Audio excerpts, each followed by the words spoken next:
Hi అండి, అందరికీ నమస్కారం. Welcome to our channel. This is Vikram from learner zone. ఈరోజు మనం ఎయిత్ క్లాస్ సోషల్లో 16th lesson abolition of zamindari system zamindari system అయితే నేర్చుకోబోతున్నాం. ఇక్కడ మనము దీనికి సంబంధించినటువంటి ప్రీవియస్ క్లాసెస్ అండ్ ప్రీవియస్ లెసన్స్లలో కూడా కొంచెం ఒక చిన్నపాటి విషయాలు అయితే తెలుసుకున్నాం. ఇక్కడ మనం చూసుకున్నట్లయితే zamindari system rural poverty at the time of ఇండిపెండెన్స్లో చూసుకున్నట్లయితే మనకు పాపులేషన్లో 55% దాకా వాళ్ళందరూ కూడా పూర్గా ఉండే వెరీ పూర్గా ఉన్నారు. దాంట్లో చూసుకున్నట్లయితే నియర్లీ 18.6 పీపుల్స్ అన్నట్టు, అంటే క్రోర్ పీపుల్. ఓకే, వాళ్ళకు సరైనటువంటి భూమి, సరైనటువంటి వనరులు, ఒక ఎంప్లాయ్మెంట్, ఒక ఆపర్చునిటీస్ అనేవి కూడా లేవు. ఓకే, తర్వాత ఇక్కడ మనము ల్యాండ్ టు ద టిల్లర్ అనేది ఒక స్లోగాన్ అయితే వచ్చింది, అంటే దున్నేటొందే భూమి అన్నట్టు. ఓకే, దాని తర్వాత abolition of zamindari and the other intermediate tenures, అంటే ఈ ఇంటర్మీడియట్ టెనర్స్ అంటే ఎవరు? ఈ మధ్యలో ఉన్నటువంటి వాళ్ళను తీసేస్తారు. గవర్నమెంటు పీపుల్ మధ్యలో ఇది లేదుగా, డైరెక్ట్ వీళ్ళతో వెళ్ళిపోవాలి. ముందైతే ఇగో ఇట్లా వెళ్ళిపోతారు కదా, సో ఇట్లా వెళ్ళిపోతారు. దానికి సంబంధించినటువంటివి కూడా ఇక్కడ చేయడం జరిగింది. దాంట్లో abolition of zamindari system was passed in 1951. అది మనకు 1950స్లలో ఇది సిస్టమ్ అనేది అబాలిష్ చేయడం జరిగింది. అలాగే మనకు 1947 తర్వాత ఉన్నటువంటి ఈ అన్నీ కూడా ఇవి ఇప్పుడు మనం చదివేటి అవి మాత్రం గుర్తుపెట్టుకోండి. ఆర్టికల్ 19 అలాగే 31 గురించి కూడా మనకి ఇక్కడ చెప్పడం జరిగింది. అంటే మనము రైట్ టు లైఫ్ అనేది ఉంటుంది కదా, అంటే స్వేచ్ఛ, ఫ్రీడమ్, మనం ఎక్స్ప్రెషన్ ఏదైనా ఇవ్వచ్చు అని ఉంటాయి కదా. సో ఆర్టికల్ 19 అండ్ 31కి సంబంధించి కూడా మనము నేర్చుకుంటాం దీంట్లో. ఓకే, నెక్స్ట్ ఇక్కడ మనం చూసుకున్నట్లయితే మనకు సంబంధించినటువంటి ఇంపార్టెంట్గా సిడిపి క్లాసెస్, తెలుగు, అలాగే సైన్స్, అలాగే సోషల్, ఇవన్నీ కూడా ఇంగ్లీష్ మీడియం మిత్రులకు మేము ఫ్రీగా అందిస్తున్నాం. ఫ్రీ. ఎందుకు అని అంటే మనకు బయట 15,000 20,000 పెట్టి ఉట్టిగా టైం వేస్ట్ చేసుకుంటున్నారు. యూట్యూబ్లోనే ఫ్రీగా ఉంది. ఒక్కసారి మన ఛానల్లో వెళ్ళండి, ప్లేలిస్టులు అన్నీ మీకోసం ఎదురు చూస్తున్నాయి. Okay, next abolition of jagirdari system. Jagirdar అంటే జాగీర్స్ ఇచ్చారు కదా, అప్పుడు ఉన్నటువంటి నిజాంలలో జాగీర్స్ ఉన్నటువంటి వాళ్ళల్లో అక్కడ ఉన్నటువంటి ఆ సంస్థానాస్ ఎవరైతే ఉన్నారో వాళ్ళు కలెక్ట్ చేసి నిజాంకి ఇచ్చేవాళ్ళు.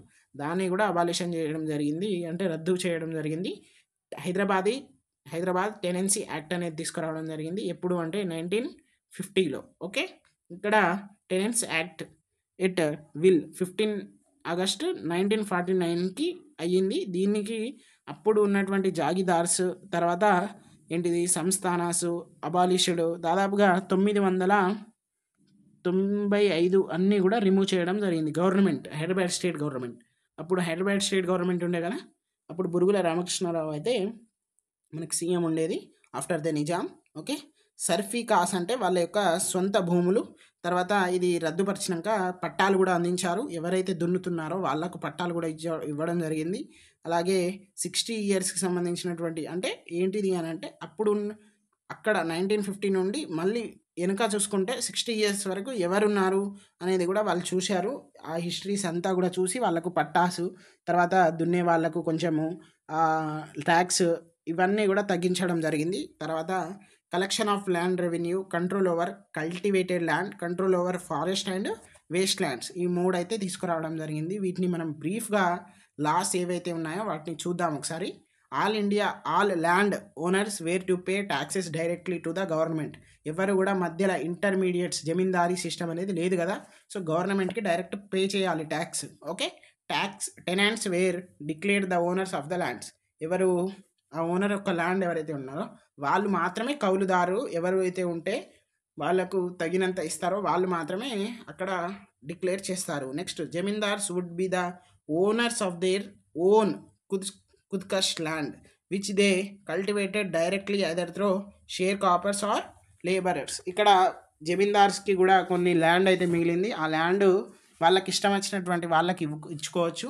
అలా అని ఇష్టారహితంగా మార్చుకోవడం, అంటే టెనెంట్స్కి, అంటే ఎవడు ఎక్కువ ఇస్తే వాడిని ఇస్తా, నువ్వు వెళ్ళిపో, అట్లాంటివి ఇవ్వండి అప్పుడు ఉన్నట్టు.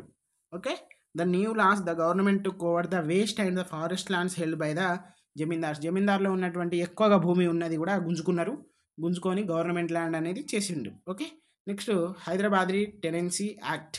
ఇది చూసుకున్నట్లయితే protecting all types of tenants, అన్ని విధాలుగా కౌలు రైతులకు ఆదుకున్నారు, అలాగే కాపాడుకున్నారు. Next all the tenants who were in continuous possession of land for a period of 6 years were made protected tenants or పట్టాదార్ ఆఫ్టర్ ఏ లిటిల్ పేమెంట్. ఈ 6 సంవత్సరాల వరకు అదే కౌలు రైతు చేస్తున్నారు కదా, దాంట్లో తర్వాత ఏమైంది, కొంచెం పేమెంట్ ఇస్తే వాళ్ళకు ఆ భూమి అప్పజెప్తామని గవర్నమెంట్ చెప్పడం జరిగింది. ఎందుకంటే వాళ్ళు చాలా సంవత్సరాల నుండి అదే భూమిని దున్నుతున్నారు కాబట్టి ఆ సిస్టమ్ని అయితే తీసుకురావడం జరిగింది. హైదరాబాద్ ఇనామ్ ల్యాండ్ అబాలిషన్ యాక్ట్ అనేది 1955లో రావడం జరిగింది. టెనెన్సీ యాక్ట్ అనేది 50లో రావడం జరిగింది.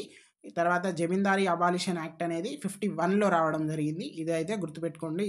తర్వాత బోధన్ మూమెంట్కి చూసుకున్నట్లయితే ఇక్కడ బోధన్ మూమెంట్ మనకు ఎవరు చేస్తారు అంటే సర్వోదయ సంబంధించినటువంటి ఆచార్య వినోబా భవే. ఈ క్వశ్చన్ అయితే 100% వస్తుంది. మీరు ఏం డౌట్ పెట్టుకోకండి. డిఎస్సి ఆర్ టెట్లో మీకు ఖచ్చితంగా కనబడేటువంటి క్వశ్చన్ ఇది. ఏదో ఒక సెషన్లో, మన సెషన్లో రావాలనే రూల్ లేదు. నాకు రాకపోతే నీకు రావచ్చు, నీకు రాకపోతే మన దోస్త్ గారికి రావచ్చు, దోస్త్ గారికి రాకపోతే మళ్ళీ నాకు రావచ్చు. అట్లా హైదరాబాదీ ఇనామ్ ల్యాండ్స్ అబాలిషన్ యాక్ట్ 1955లో వచ్చింది. బోధన్ మూమెంట్ అనేది సర్వోదయ ఆచార్య వినోబా భవే గారు అయితే ఇది ప్రారంభించడం జరిగింది. ఎందుకు అనంటే ల్యాండ్ కాన్సన్ట్రేషన్ అంటే ఏంటిది, ఈ కౌలుదారులకు లేకపోతే భూమి లేని వాళ్లకు ల్యాండ్ అనేది డొనేట్ చేయడం. ఎక్కడ నుండి, భూస్వాముల నుండి డొనేట్ చేయడం. దీనికి సంబంధించినటువంటి పాలసీ అంటే వాళ్ళ ఏమ్. ఓకే. బోధన్ అంటే ఏంటిదంటే డొనేటింగ్ ల్యాండ్ టు ల్యాండ్లెస్, భూమి లేని వాళ్ళకు భూమి ఇవ్వడం. ఓకే. తర్వాత ఇది ఎప్పుడు స్టార్ట్ అయిందో ఇది డిఎస్సిలో అడిగారు. 18 ఏప్రిల్ 1951కి స్టార్ట్ అయింది. ఓకే. గుర్తుపెట్టుకోండి. సర్వోదయ మూమెంట్ శివరాంపల్లి హైదరాబాద్కి సంబంధించింది ఉండి పోచంపల్లి వరకు అయితే వెళ్ళింది అది. తర్వాత ఒక విధిరే రామచంద్రారెడ్డి ఒక భూస్వామి నుండి దాదాపుగా 250 ఎకరాలు వాళ్ళ ఫాదర్ మెమోరియల్కి సంబంధించి అతను ఎవరికి అక్కడ ఉన్నటువంటి ప్రజలకు ఇప్పించడం జరిగింది. దాంట్లో ఒక 40 మంది ఎస్సీ కుటుంబాలు, జువ్వి కుటుంబాలే ఉన్నాయి. దాంట్లో ఫస్ట్ మైసమ్మ అనే వ్యక్తి ఎవరు, ప్రథమ భూదాత గ్రహీత. ఇక్కడ ఇతను మనకు భూదాత గ్రహీత, ఇతనేమో రామచంద్రారెడ్డి, ఇతనేమో మనకు వినోబా భవే. సో ఇంత అద్భుతమైనటువంటి ఎక్స్ప్లెనేషన్ మీకు వస్తుంది. ఒక్క లైక్ కొట్టండి. ఒర్రి మా నోరు పోతుంది. ఓకే. తర్వాత బోధన్ అది కాస్త గ్రామ్ధాన్ మూమెంట్గా కూడా మారింది. తర్వాత ఇది ఓవరాల్గా ఇండియా మొత్తం స్ప్రెడ్ అయ్యి దాదాపు 44 లక్షల ఎకరాలు అయితే దీనికి సంబంధించి కలెక్ట్ చేయడం జరిగింది.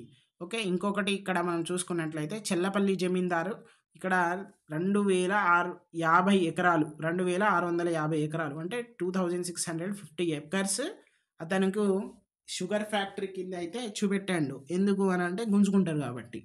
సో ఇదొకటి.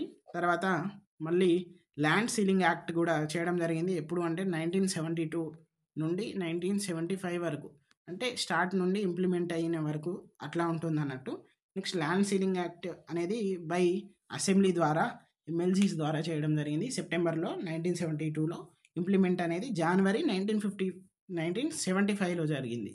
ఓకే. ఇదొకటి గుర్తుపెట్టుకోండి. ఇక్కడ 5 members of land ceiling act అంటే ఏంటిది అంటే ఇంతవరకే ఉండాలి లిమిటెడ్ భూములు. 5 కలిగినటువంటి కుటుంబంలో 10 నుండి 27 ఎకరాల వరకు ఇరిగేటింగ్ ల్యాండ్ ఉండొచ్చు. 35 నుండి 54 వరకు డ్రై ల్యాండ్ అంటే వేస్ట్ ల్యాండ్ ఉండొచ్చు, కానీ ఎక్కువ ఉండద్దు. సో ఇది ఎక్కువగా ఎక్కడ జరిగింది అంటే వెస్ట్ బెంగాల్లో ఎక్కువగా జరిగింది. తర్వాత ఇంకెక్కడ కూడా ఎక్కువ జరగలేదు. సో ఇది మనకు సంబంధించినటువంటి లెసన్. ఇంత అద్భుతమైనటువంటి చక్కనైనటువంటి చిట్టి బొట్టి చిన్న 10 నిమిషాల్లో చెప్పేటువంటి లెసన్స్ మేము చెప్తున్నాము. లాంగ్లో ఉన్నటివి కూడా చాలా బాగా చెప్తున్నామని మాకైతే అనిపిస్తుంది. So please do like, share and subscribe our channel. Okay. మనమైతే నెక్స్ట్ క్లాస్లో కలుద్దాం. Thank you.